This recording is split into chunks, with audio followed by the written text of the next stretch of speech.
अस्सलाम वालेकुम। मैं महाभारत तबस्सुम। उम्मीद है कि आप सब खैरियत से होंगे।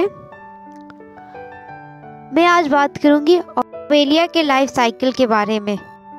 इससे पहले मैंने ऑबेलिया की सिस्टमेटिक पोजीशन, हैबिटाट और साथ ही साथ ग्रॉस स्ट्रक्चर को भी बताया था। आज मैं बताऊंगी ऑबेलिया की लाइफ साइकिल को, यानी कि ऑबेलिया में रिप्रोडक्शन की प्रोसेस कैसे होती है। तो रिप्रोडक्शन को समझने से पहले या इनकी लाइफ साइकिल को समझने से पहले सबसे पहले आपको पॉलिप, जिसे हाइड्रेंथ भी कहा जाता है, उसके बारे में डिटेल जानकारी होनी चाहिए। इसके अलावा गोनेंजियम और मेड्यूसा की डिटेल स्टडी आपको करनी पड़ेगी। तो सबसे पहले मैं पॉलिप, हाइड्रेंथ, गोनेंजियम और मेड्यूसा के बारे में डिटेल बताती हूँ। फिर मैं आपको लाइफ साइकिल बताऊँगी तो आपको ईजीली समझ में आ जाएंगे। ओके, अब मैं बात करती हूँ पॉलिप या हाइड्रेंथ के बारे में। जैसा कि आपने ऑबेलिया की कॉलोनी देख रखी है, ऑबेलिया की कॉलोनी पर अगर स्ट्रक्चर की बात करूँ तो इसमें सबसे पहले मैंने बताया हाइड्रोराइजा, जो कि सबस्ट्रेटम से चिपकने का काम करता है। और हाइड्रोराइजा से लैटरल ब्रांचिंग निकलती है, जिन्हें हाइड्रोकेउलस कहा जाता है। और हाइड्रोकेउलस के दोनों साइड पर पॉलिप्स पाए जाते हैं। पॉलिप्स का मतलब होता है मेनी फूटेड, या इन्हें हाइड्रेंथ भी कहा जाता है। हाइड्रेंथ एक्चुअल में ग्रीक की हाइड्रा, जिसका मतलब होता है वाटर सर्पेंट, एंथोस यानी कि फ्लावर। तो एक्चुअल में ये गैस्ट्रोजॉइड्स हैं। हर पॉलिप जो है वो एकदम छोटे से हाइड्रा के जैसे ही दिखाई देता है। जैसा कि आपने हाइड्रा पढ़ा होगा, तो ये हाइड्रा की तरह ही दिखाई देता है। इनमें एक सिलेंड्रिकल बॉडी होती है, जो कि हाइड्रोकेउलस के एक्सिस से चिपकने का काम करती है। तो कहने का मतलब ये है कि इनका प्रॉक्सिमल एंड जो कि चिपका होता है हाइड्रोकेउलस से, जबकि इनका डिस्टल एंड फ्री होता है। और ये कप शेप्ड हाइड्रोथीका से ढके होते हैं। इनका फ्री डिस्टल एंड, जो कि बहुत सारे कोनिकल एलिवेशन को बनाता है, जिसको हाइपोस्टोम या मैनुब्रियम कहा जाता है, जो कि हाइड्रेंथ की लंबाई का 1/3 पार्ट होता है। हाइपोस्टोम जो है वो बहुत सारे लगभग 24 टेंटिकल्स द्वारा सराउंडेड होते हैं, घिरे होते हैं। टेंटिकल्स जो हैं वो लंबे होते हैं, हाइपोस्टोम से भी ज़्यादा लंबे होते हैं, टैपरिंग होते हैं और फिलीफॉर्म होते हैं। एपिक्स जो है वो हाइपोस्टोम का वो एक टर्मिनल अपर्चर बनाता है, जिसे माउथ कहा जाता है। इसके अलावा ये देखा गया है कि हाइपोस्टोम जो है वो एक इसकी उससे लगे होते हैं, इंटेरॉन से लगे होते हैं या इंटेरिक कैविटी बनाते हैं, जिसको गैस्ट्रोवैस्कुलर कैविटी भी कहा जाता है। पॉलिप जो है वो हाइड्रोथिका द्वारा प्रोटेक्टेड होते हैं, जो कि एक्चुअल में पेरिसार के प्रोलॉन्गेशन द्वारा बनते हैं। ओके, तो ये है पॉलिप का डिटेल। अब मैं बात करती हूँ गोनेंजियम की। गोनेंजियम ग्रीक के गोनस, जिसका मतलब होता है सीड, एंजियन यानी कि वेसल, यानी सीड बनाने वाले वेसल्स, जो कि एक क्लब शेप्ड सिलेंड्रिकल फॉर्म में पाया जाता है। और ये एक ट्रांसपेरेंट गोनोथिका द्वारा कवर्ड होते हैं। मैंने पहले भी आपको गोनोथिका बताया है। और इसमें एक एक्सिस होता है, जिसको ब्लास्टोस्टेल कहा जाता है। और इस पे बहुत सारे लैटरल बर्ड्स पाए जाते हैं, जो कि मेड्यूसा या गोनोफोर्स को डेवलप करते हैं। ब्लास्टोस्टाइल में कोई माउथ नहीं होता है, कोई टेंटिकल नहीं होता है। और इनके डिस्टली एंड्स जो है वो फ्लैट डिस्क को बनाते हैं। गोनोथिका अपने डिस्टल एंड पर गोनोपोर द्वारा बाहर खुलते हैं, जिससे कि मेड्यूसा बाहर निकल सके। गोनोथिका और ब्लास्टोस्टाइल को एक साथ गोनेंजियम कहा जाता है। ये मैं पहले भी बता चुकी हूँ आपको। अब मैं बात करती हूँ मेड्यूसा के बारे में। पहले मैंने आपको गोनेंजियम के बारे में बताया। उसमें मैंने आपको बताया कि गोनेंजियम में एक एक्सिस पाई जाती है, जिनको ब्लास्टोस्टाइल कहा जाता है। तो ब्लास्टोस्टाइल में याद रखना, अक्सर ये देखा गया है कि स्प्रिंग और समर सीजन में ब्लास्टोस्टाइल के सीनोसार्क से होलो बर्ड निकलते हैं, जो कि मॉडिफाइड जॉइड होते हैं, जिन्हें मेड्यूसा कहा जाता है। और ये ब्लास्टोस्टाइल को डिटैच कर देते हैं, उसे छोड़ देते हैं। और छोड़ने के बाद ये गोनोपोर के रास्ते, गोनोपोर जैसा कि मैंने गोनेंजियम में बताया कि एक पोर है, तो ये गोनोपोर के रास्ते बाहर निकल जाते हैं और बाहर पानी में फ्री फॉर्म में तैरने लगते हैं। ओके, अगर मेड्यूसा के स्ट्रक्चर की बात करूं तो ये सॉसर शेप्ड होते हैं और ये ब्लास्टोस्टाइल से सिर्फ अपने कन्वेक्स सरफेस के मिडिल पॉइंट से ही जुड़े होते हैं। जब ये मैच्योर हो जाते हैं मेड्यूसा, तब ये ब्लास्टोस्टाइल को छोड़ देते हैं, ब्लास्टोस्टाइल से अलग हो जाते हैं और अलग होने के बाद गोनोपोर के रास्ते बाहर निकल आते हैं और ये गोनेंजियम को छोड़ देते हैं और बाहर निकलकर पानी के सरफेस पर तैरने लगते हैं। अगर इनके शेप की बात करूं तो मेड्यूसा सर्कुलर होते हैं और अम्ब्रेला जैसे होते हैं। अम्ब्रेला आपने देखा होगा, तो अम्ब्रेला में एक ऊपर का आउटर सरफेस होता है जो कि कन्वेक्स होता है, तो इनका भी आउटर सरफेस कन्वेक्स होता है जिसको एक्स अम्ब्रेला कहा जाता है, यानी कि अम्ब्रेला के बाहर का। और इनके नीचे का जिसको इनर सरफेस कहते हैं, आपने अम्ब्रेला में देखा होगा इनर सरफेस कनकेव होते हैं, तो इनके भी इनर सरफेस कनकेव होते हैं जिन्हें सब अम्ब्रेला कहा जाता है।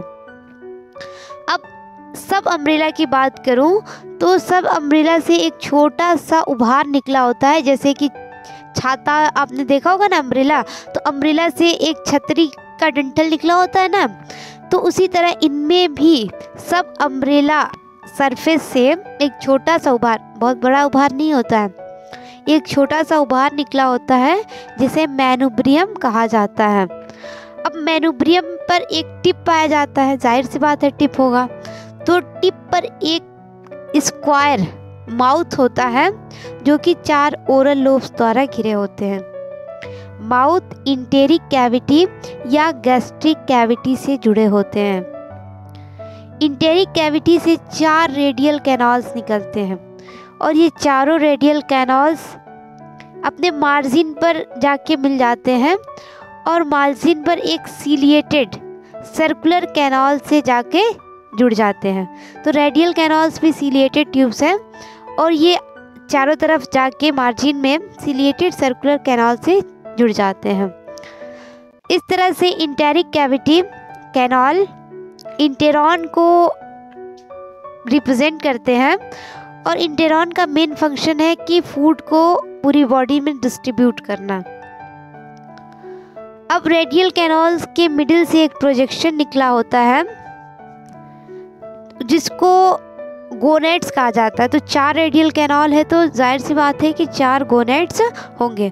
क्योंकि इनमें सेक्सेस सेपरेट होते हैं तो इनमें या तो 4 टेस्टिस होते हैं या फिर 4 ओवरीज होते हैं।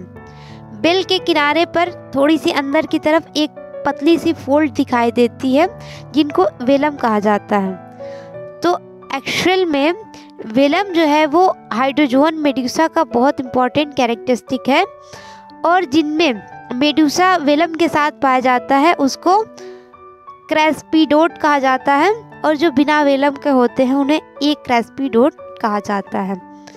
तो ये हो गई आपके मेडूसा के स्ट्रक्चर, ओबेलिया के मेडूसा के स्ट्रक्चर।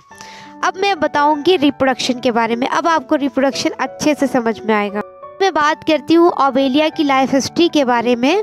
तो लाइफ हिस्ट्री को समझने से पहले आपको रिप्रोडक्टिव ऑर्गन्स को जान लेना चाहिए। रिप्रोडक्टिव ऑर्गन्स की बात करूँ तो मेड्यूसा इनके सेक्सुअल या रिप्रोडक्टिव जॉइंट्स हैं जिनमें आपको मैंने बताया कि 4 रेडियल कैनाल्स होते हैं जिनके मध्य में गोनेट्स पाए जाते हैं। तो गोनेट्स में टेस्टिस होते हैं और ओवरीज होते हैं।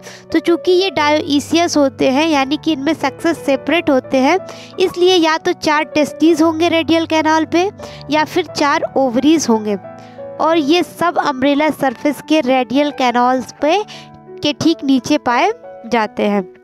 गोनेट्स को अगर देखा जाए तो इनमें 2 लेयर्स होते हैं, एक आउटर एक्टोडर्म और इनर एंडोडर्म, जिसके बीच में मीसोग्लोइया होता है, यानी 2 लेयर्स हो गए और तीसरा मीसोग्लोइया। गोनेट्स जो है वो रेडियल कैनाल के स्मॉल से छोटे से डायवर्टिकुलम की तरह होते हैं जिनके जर्म सेल्स, एक पॉइंट यहाँ पे याद रखना कि ओबेलिया में जो गोनेड्स है उनके जर्म सेल्स द्वारा स्पर्म और ओवा नहीं बनते हैं, बल्कि एक्टोडर्म के इंटरस्टिशियल सेल्स द्वारा ही स्पर्म और ओवा बनते हैं। जैसा कि आपने ब्लास्टोस्टाइल को पढ़ा था, तो ब्लास्टोस्टाइल से ही मेड्यूसा लगे रहते हैं, तो ब्लास्टोस्टाइल के इंटरस्टिशियल सेल्स ही जर्म सेल्स की तरह काम करते हैं और ये स्पर्म्स और ओवा को बनाते हैं, जो कि बाद में मेड्यूसा में आ जाते हैं।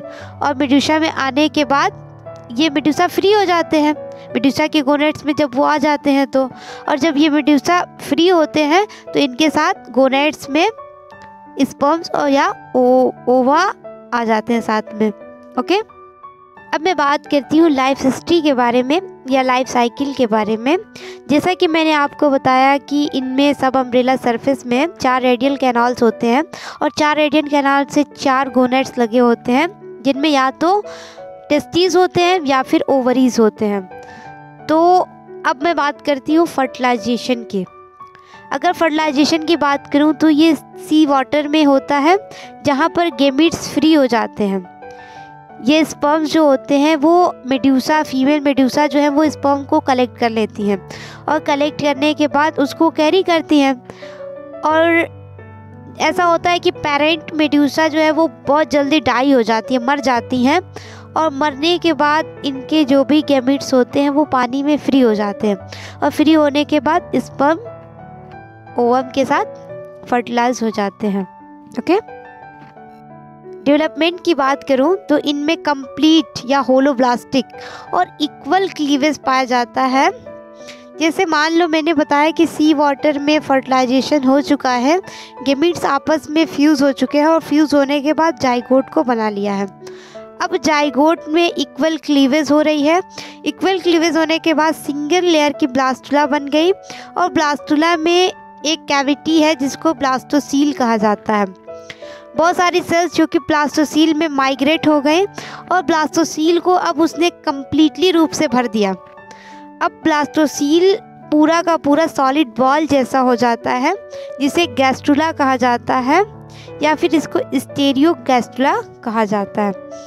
इनकी आउटर सेल लेयर जिसको एक्टोडर्म कहा जाता है और इनर सेल मास को इंडोडर्म कहा जाता है। अब गैस्ट्रुला लंबाई में बढ़ते हैं और इनकी आउटर लेयर की एक्टोडर्मल सेल्स सीलिएटेड हो जाती हैं। अब इसे प्लैनुला कहा जाता है। अब इन्हें ना तो ब्लास्टुला कहेंगे ना ही गैस्ट्रुला कहेंगे, बल्कि इन्हें प्लैनुला कहेंगे। जल्दी ये देखा गया कि प्लैनुला में इंटेरॉन बन जाता है जो कि एक कैविटी के रूप में होता है और ऐसा डीलैमिनेशन की प्रोसेस द्वारा होता है। अब क्या होगा, प्लैनुला 2 लेयर की लार्वा को बनाएगी जो कि आउटर सीलिएटेड एक्टोडर्मल सेल्स होंगे और इनर इंडोडर्मल सेल्स होंगे। अब प्लैनुला लार्वा कुछ समय तक फ्री फॉर्म में स्विम करेगी और स्विम करने के बाद किसी सॉलिड ऑब्जेक्ट से चिपक जाएगी। इसमें एक चौड़ा इंड होता है और एक पतला इंड होता है, तो ये अपने चौड़े इंड द्वारा किसी भी सॉलिड ऑब्जेक्ट से चिपक जाती है। अब इनका फ्री इंड मैनुब्रियम को बनाते हैं और मैनुब्रियम माउथ को बनाते हैं और इसके अलावा इनमें टेंटिकल्स की एक सर्किल भी बनती है। अब ये सिंपल पॉलिप या हाइड्रोला बन जाता है इनमें, जो कि पूरा का पूरा पहले हाइड्रोराइजा ग्रो करेगा, फिर हाइड्रोकेउलस ग्रो करेगा, बेस पर हाइड्रोराइजा और उसके बाद हाइड्रोकेउलस, जिससे कि ओबेलिया कॉलोनी बन जाएगी। अब इनकी लाइफ साइकिल को समराइज करते हैं। जैसे मान लो कि ओबेलिया डायोइसियस होते हैं, इसलिए इनमें 2 सेक्सेस की ज़रूरत पड़ेगी। तो इनमें दोनों सेक्सेस के रेडियल कैनाल पर गोनेड्स पाए जाते हैं। तो एक के गोनेड्स जो कि ओवरीज बनाएंगे, दूसरे के गोनेड्स टेस्टिस होंगे और टेस्टिस स्पर्म को लिबरेट करेंगे और जो ओवरीज हैं वो ओवा को छोड़ेगी और ये दोनों पानी में फ्री फॉर्म में छोड़ देते हैं, क्योंकि मेडूसा डेड कर जाते हैं और डेड करने के बाद इनके स्पर्म्स और ओवम पानी में आ जाते हैं। पानी में आने के बाद स्पर्म यग से फ्यूज़ हो जाता है। फ्यूज़ होने के बाद यग या जाइगोट का फॉर्मेशन करता है। जाइगोट जो कि डिप्लॉयड होते हैं, ये इनमें होलोब्लास्टिक क्लीवेज होती है और होलोब्लास्टिक क्लीवेज के बाद ब्लास्टुला बनते हैं। ब्लास्टुला के बाद गैस्टुला बनते हैं और गैस्टुला बनने के बाद इनमें लंबाई में इनमें बढ़ोतरी होती है और ये प्लैनुला लार्वा का फॉर्मेशन करते हैं। प्लैनुला लार्वा अपने चौड़े इंड से किसी सबस्ट्रेटम से चिपक जाता है और चिपकने के बाद वहीं से ओबेलिया कॉलोनी को ग्रो करने लगता है। तो ये है इनकी लाइफ साइकिल, बहुत ज़्यादा मुश्किल नहीं है। एक चीज़ और याद रखना इसमें कि इनमें अल्टरनेशन ऑफ जनरेशन पाया जाता है, यानी कि पॉलिप और मेड्यूसा जो है वो अल्टरनेट करके आते हैं, इसलिए ये कहा जाता है कि ओबेलिया की लाइफ साइकिल में अल्टरनेशन ऑफ जनरेशन देखा गया है।